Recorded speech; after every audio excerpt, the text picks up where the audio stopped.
पाठ 6 का अभ्यास शुरू करते हैं। पहली एक्सरसाइज उच्चारणम कुरुत। उच्चारणम करिए। तरंगई, विसर्गें लगी हुई हैं। तरंगई लहरों से या लहरों के द्वारा, तृतीय विभक्ति है। संगम है, संगम मिलन, ये पाठ में आया था, आपको ध्यान रहना चाहिए कहाँ आया था। प्राय द्वीप है, मत्स्य जीविन है। तिसृषु बंगोपसागर, बंगोपसागर, बंगोपसागरः। विदेशी पर्यटकेभ्यः, विदेशी पर्यटकेभ्यः। वैदेशिक व्यापाराय चंद्रोदयः।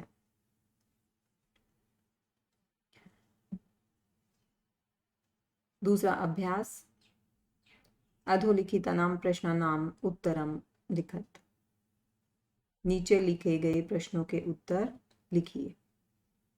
क भाग, जनाः काभिः जल विहारम कुर्वन्ति। लोग किस से जल विहार करते हैं। अब जो क्वेश्चन वर्ड है वो है काभिः। यहाँ देख रहे हैं भी और विसर्ग लगी हुई है, तो शब्दों को अभी पहचानना शुरू करना है आपको कि कौन सी विभक्ति है।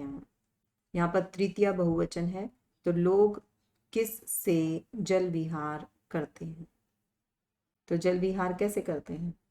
नौका भी, ये पाठ में आया है, तो मैं सिर्फ जो क्वेश्चन वर्ड है उसकी जगह आंसर लिख रही हूँ।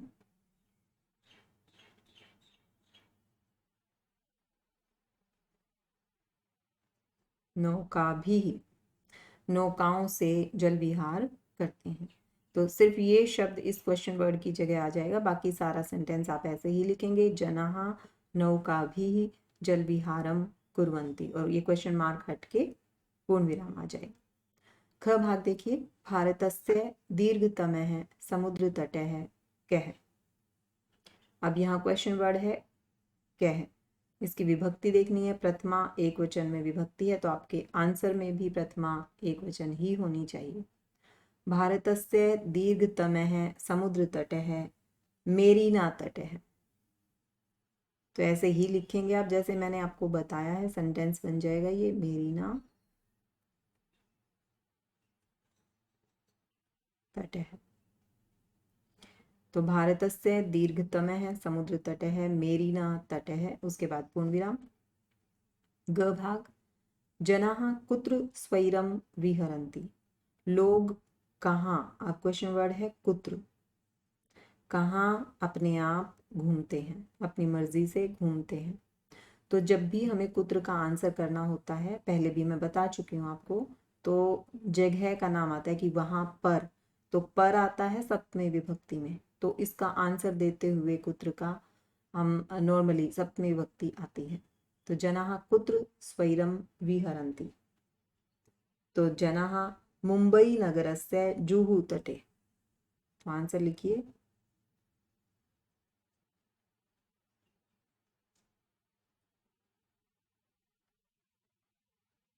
मुंबई नगरस्य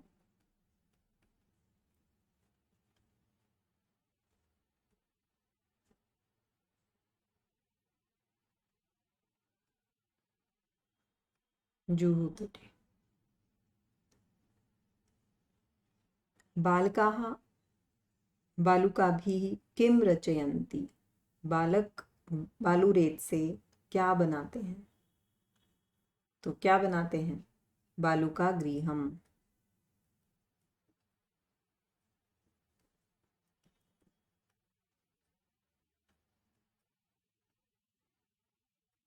अब देखिए जो क्वेश्चन वर्ड में विभक्ति है किम, आप भी आंसर में वही विभक्ति लिख रहे हैं।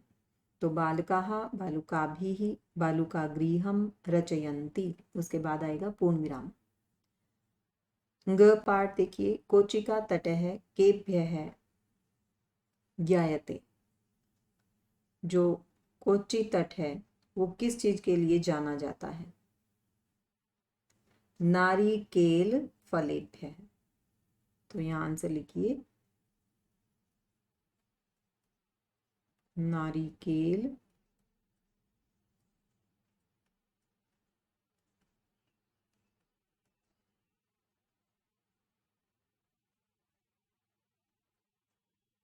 पलेभ्य। अगला क्वेश्चन देखिए, क्वेश्चन नंबर 3। तीसरे क्वेश्चन में हमें क्या करना है? मंजूषात है पदानी चित्वा रिक्त स्थानानि पूरयत। मंजूषा से पदों को चुनकर रिक्त स्थानों में भरिए, रिक्त स्थानों को पूरा करिए। तो पहले मंजूषा के शब्द हम देख लेते हैं। बंगोपसागर है, बंग उपसागर, बंगाल की खाड़ी जिसको हम कहते हैं, प्रायद्वीप है, पर्यटनाय क्रीड़ा संगम है। अब क भाग देखिए, कन्याकुमारी तटे त्रयाणाम सागराणाम डैश भवति। कन्याकुमारी के तट पर 3 सागरों का डैश होता है। क्या होता है इनमें से? अब आंसर देखिए, संगम है। तो यहाँ आंसर लिखिए,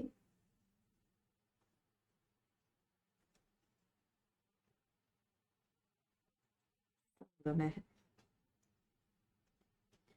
ख भाग, भारत देश है डैश इति कथ्यते। भारत देश डैश इस तरह कहा जाता है। तो भारत देश को क्या कहा जाता है? प्रायद्वीप है।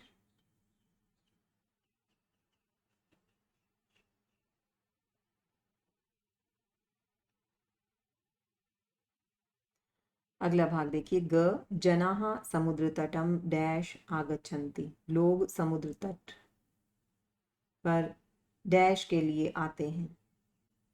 किस चीज के लिए आते हैं? पर्यटनाय। तो यहाँ लिखेंगे पर्यटनाय। बालेभ्य है डैश रोचते। बच्चों को अच्छा लगता है। क्या अच्छा लगता है? क्रीड़ा।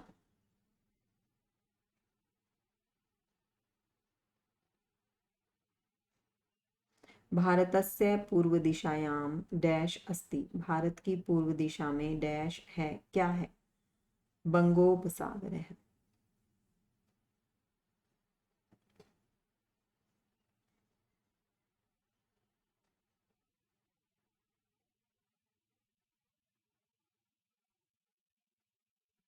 बंगोपसागर है।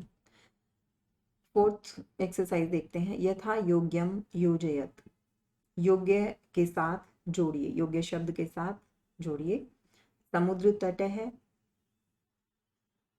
इधर देखिए किसके साथ? अब यहाँ देख रहे हैं हम सभी शब्दों में ना चतुर्थी विभक्ति लगी हुई है। तो समुद्र तट डैश के लिए, इस तरह का कोई शब्द हमें ढूंढना है। समुद्र तट है ज्ञानाय पोषणाय प्रकाशाय पर्यटनाय खेलनाय। तो समुद्र तट किस चीज के लिए है? पर्यटनाय। तो समुद्र तट को जोड़ेंगे पर्यटनाय से। समुद्र तट पर्यटन के लिए है, घूमने के लिए है। क्रीडनकम, क्रीडनकम जो खिलौना है वो किसके लिए है? ज्ञानाय पोषणाय प्रकाशाय या खेलनाय। क्रीडनकम किसके लिए है? खेलनाय, खेलने के लिए है। दुग्धम, दूध किसके लिए है? ज्ञानाय पोषणाय प्रकाशाय। तो ये आप सबको पता है, दूध किसके लिए है? पोषणाय। दीपक है, दीपक किसके लिए है? प्रकाशाय, प्रकाश के लिए। विद्या ज्ञानाय। अब ये सभी शब्दों में चतुर्थी विभक्ति थी, ये आप पहचान अच्छे से हो जानी चाहिए आपको। ज्ञानाय, आय आय जुड़ा हुआ है इसमें, तो के लिए मीनिंग हो जाता है। 5वीं एक्सरसाइज देखिए, तृतीय विभक्ति प्रयोगेण रिक्त स्थानानि पूरयत। तृतीय विभक्ति का प्रयोग करना है आपको। जो ब्रैकेट में एक शब्द दिया हुआ है उसमें तृतीय विभक्ति लगानी है और उसका प्रयोग करना है। व्योम है मित्रेण सह गच्छति। व्योम मित्र के साथ जाता है। एक और बात जो आपको याद रखनी है, सह अव्यय शब्द है, इसके साथ हमेशा तृतीय विभक्ति का प्रयोग होता है, ये भी ध्यान रखें आप। अगर आपको नहीं भी कहा है कि तृतीय विभक्ति का प्रयोग करें और सह शब्द दिया हुआ है, तो जिसके साथ आएगा ये, उसमें तृतीय विभक्ति आएगी। क भाग देखते हैं, बालकाः डैश सह पठन्ति। तो सह यहाँ दिया हुआ है इसलिए तो आएगी ही आएगी तृतीय विभक्ति। तो बालिका में तृतीय विभक्ति लगाएंगे। बालकः बहुवचन शब्द है, तो बालिका तृतीय विभक्ति बहुवचन शब्द हमें बताना है, तो वो क्या होगा? बालिकया, बालिकाभ्याम, बालिकाभिः। तो क्या आना चाहिए यहाँ पर?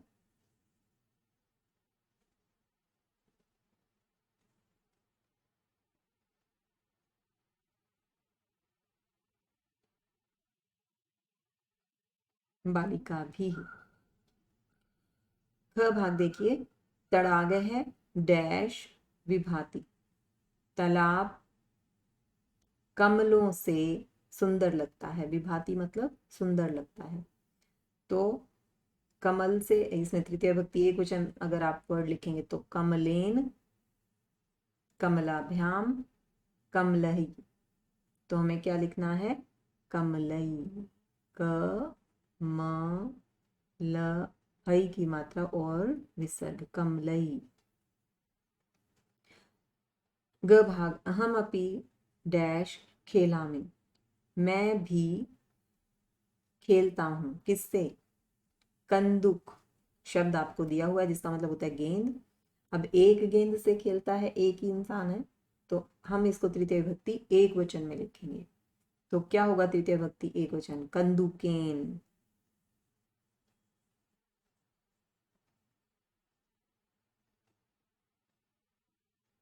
तृतीय एक वचन में कभी हलंत नहीं आता है, ध्यान रखें ये। अहम अपि कंदुकेन खेलामि, मैं भी गेंद से खेलता हूँ। घ भाग, अश्वाहा डैश सह धावंती। जो घोड़े हैं वो डैश के साथ दौड़ते हैं, तो सह के साथ तृतीय विभक्ति वैसे भी आएगी। तो अश्वाहा, बहुत सारे घोड़े हैं तो बहुत सारे घोड़ों के साथ ही दौड़ते हैं। तो अश्व के में तृतीय विभक्ति बहुवचन जब लगाएंगे तो क्या होगा? अश्वई। और तृतीय विभक्ति में अगर मैं कहूँ आप एक वचन द्विवचन बहुवचन तीनों बताएं तो क्या होगा? अश्वेन, अश्वाभ्याम, अश्वई। ग भाग, मृगा डैश सह चरंती। बहुत सारे मृग हैं, बहुत सारे मृगों के साथ चरते हैं, तो इसमें भी तृतीय बहुवचन आएगा। तृतीय बहुवचन क्या होता है? मृगई। अब ये आया कैसे? एक वचन द्विवचन बहुवचन तीनों बताएं। मृगेन, मृगाभ्याम, मृगई। तो इस तरीके से ये फिफ्थ जो एक्सरसाइज है वो यहाँ कंप्लीट होती है। इसके बाद आ जाइए एक्सरसाइज 6 पर।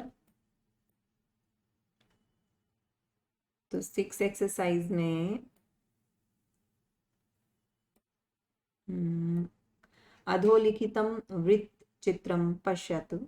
नीचे लिखे गए जो वृत्त चित्र है उसको देखो। ये वृत्त चित्र मतलब सर्कल बना हुआ है। उदाहरणानुसारेण कोष्ठक गतई शब्दई उचित वाक्यानि रचयत। तो एक उदाहरण आपको दिया हुआ है, कोष्ठक के शब्दों को प्रयोग करते हुए आप वाक्य बनाएंगे। तो पहला वाक्य देखिए, रही में है मित्रेण सह क्रीडति। रही में है, ये पहला वन लिखा हुआ है, तो ये जो शब्द है इनको प्रयोग करना है। रही में है मित्रेण सह क्रीडति, तो आप देख रहे हैं जो मित्र शब्द है इसमें तृतीय विभक्ति लगाई है, बाकी सारे शब्द ऐसे ही लिखे हुए हैं और वाक्य बना दिया है। ऐसे ही हमें करना है। दूसरा वाक्य जब आप बनाओगे, रही में है द्विचक्रिका आपणम गच्छति, तो इसका मीनिंग क्या होगा? रहीम द्विचक्रिका से बाजार जाता है, तो यहाँ तृतीय विभक्ति हमें लगानी है द्विचक्रिका से। तो जब आप वाक्य बनाएंगे तो देखिए कैसे लिखेंगे आप। रही में है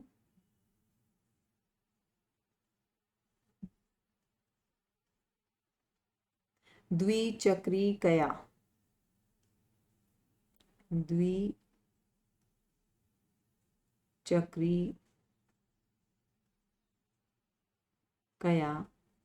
आपणम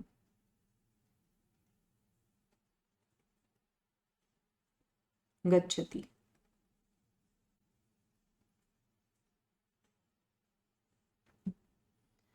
तो यहाँ था कि द्विचक्री का आकारांत शब्द है, स्त्रीलिंग शब्द है, तो जब उसमें तृतीय विभक्ति आप लगाएंगे तो जैसे लता शब्द रूप आपने याद कर रखा है, तो उसकी तृतीय विभक्ति क्या होती है? लतया। अगला वाक्य देखते हैं। तीसरा वाक्य बनाना है। अब हमें 3 कहाँ लिखा हुआ है? यहाँ लिखा हुआ है। तो इन शब्दों को आप प्रयोग करते हुए वाक्य बनेगा। रही में है कलम पत्रम लिखती। रहीम कलम से पत्र लिखता है। तो कलम में तृतीय विभक्ति लगाएंगे, कलमेन। आकारांत शब्द है तो कलमेन। तो वाक्य लिखेंगे, रही में है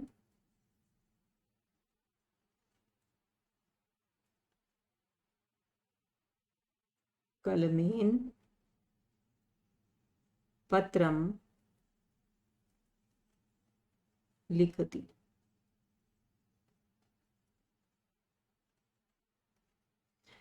चौथा वाक्य देखिए, रही में है हस्त कंदुकम क्षिपति। रहीम हाथ से गेंद को फेंकता है। हस्त, हाथ से, तो हस्त में तृतीय विभक्ति लगाएंगे तो क्या शब्द बनेगा? हस्तेन, तृतीय एक वचन। तो लिखिए, रही में है हस्तेन क्या करता है? कंदुकम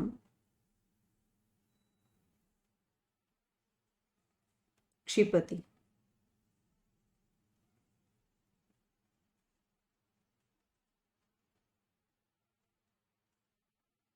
पांचवा वाक्य देखिए, रही में है नौका जल विहारम करोति। रहीम नौका से जल विहार करता है। तो नौका से आकारांत शब्द है नौका, तो आकारांत शब्द की तृतीय विभक्ति में एक वचन में क्या बनेगा? एक ही नौका से, तो नौका नौकया।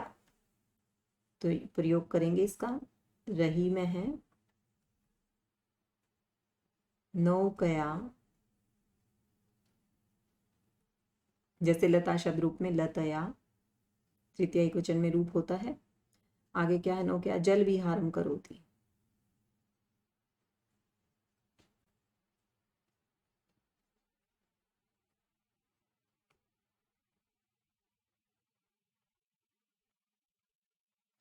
छठा वाक्य देखिए, रही में है चषक जलम पिबती। चषक, चषक वर्ड आपने चषक वर्ड पढ़ा था पहले ही पाठ में। गिलास इसका मीनिंग होता है। तो रहीम गिलास से जल को पीता है। चषक जो शब्द है इसमें तृतीय विभक्ति लगानी है, अकारांत शब्द है, तो क्या बनेगा? चषकेन। लिखिए, रही में है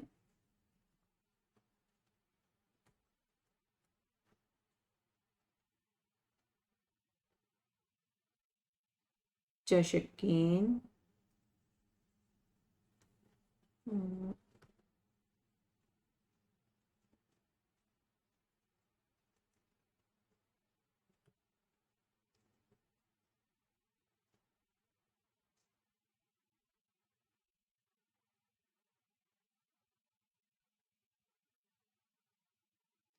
जलम पिबती।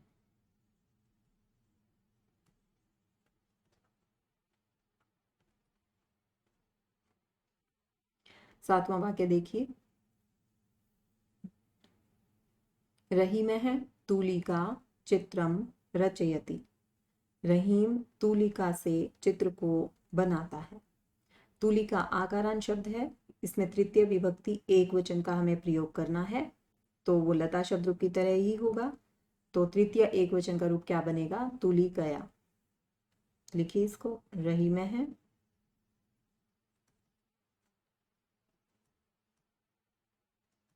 तूलिकया चित्रम रचयति। आठवां वाक्य देखिए, रही में है वायुयान ह्यः आगच्छत।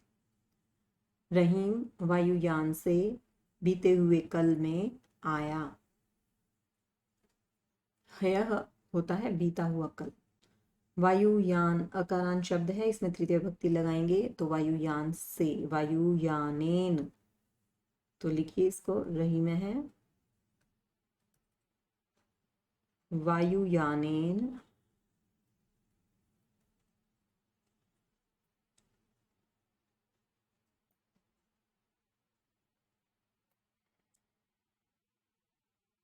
वायुयानेन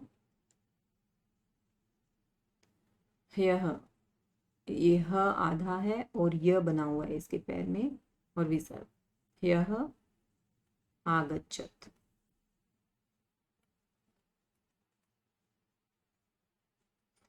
तो इस तरीके से ये एक्सरसाइज हमने की। और यहाँ जो ध्यान देने वाली बात थी वो क्या था कि तृतीय विभक्ति का प्रयोग हमने देखा है। तृतीय विभक्ति एक वचन का प्रयोग किया है।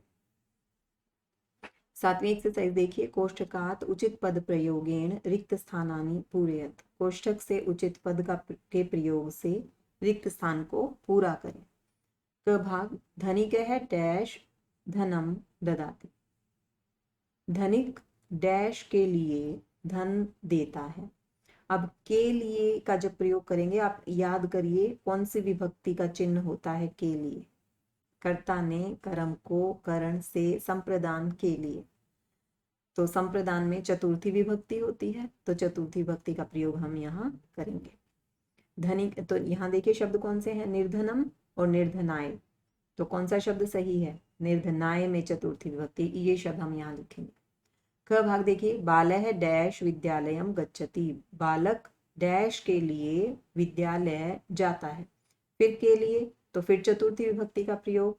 इसमें इन दोनों शब्दों में से चतुर्थी विभक्ति कहाँ है, ये है पठनाय, यहाँ तृतीय विभक्ति है। ग भाग, सज्जनाः डैश जीवंती। सज्जनाः जो सज्जन लोग हैं वो डैश के लिए जीते हैं। फिर चतुर्थी विभक्ति का प्रयोग। परोपकारम, यहाँ द्वितीय विभक्ति है। परोपकाराय, यहाँ चतुर्थी है, तो ये शब्द आएगा यहाँ। घ भाग, प्रधानाचार्य है डैश पारितोषिकम यच्छति। प्रधानाचार्य डैश के लिए पारितोषिक देते हैं। छात्राणाम या छात्रेभ्य, छात्रेभ्य यहाँ चतुर्थी विभक्ति है, छात्रों के लिए। छात्रा नाम में षष्ठी विभक्ति है, तो ये नहीं हमें प्रयोग करना। ग भाग, डैश नमः। जिसको नमस्कार करते हैं उसमें हमेशा चतुर्थी विभक्ति आएगी। तो किसके लिए नमस्कार है ये, शिक्षकाय या शिक्षकम। चतुर्थी विभक्ति है शिक्षकाय, तो नमः के साथ हमेशा चतुर्थी विभक्ति का प्रयोग होगा, ये भी हमें याद रखना है। तो इस तरीके से ये एक्सरसाइज जो है यहाँ खत्म होती है।